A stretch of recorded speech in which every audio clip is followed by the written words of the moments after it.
ये जब आपको पिछली बार एयरपोर्ट लेके गया था, हाँ वो आपको बहुत अच्छे दिखे थे, वो मेरे भाई ने ले लिए। अच्छा। इस बार मेरे एयरपोर्ट रहने बोल रही ईयरबड। कौन से वाले चाहिए आपको? टाइप सी वाले चाहिए जेक वाले? टाइप सी वाले ये हैं हमारे पास बूट के, सब इसी के मांगते हैं बूट के, जो बहुत बढ़िया कंपनी है। जैसे देखा था क्वालिटी बहुत अच्छी है इसकी, ये आप खुद ही अनबॉक्सिंग करके देखिए। आज फोन लाए हो? फोन में चेक करूँगा। ये बूट हैं, ये आपका फोन है, तो मैं लाऊं अभी लाओ कागज बनाने लाओ।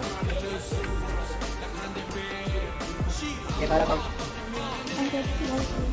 ये 450 में कुछ कम। चलो आपके लिए 400 लगा देंगे हम।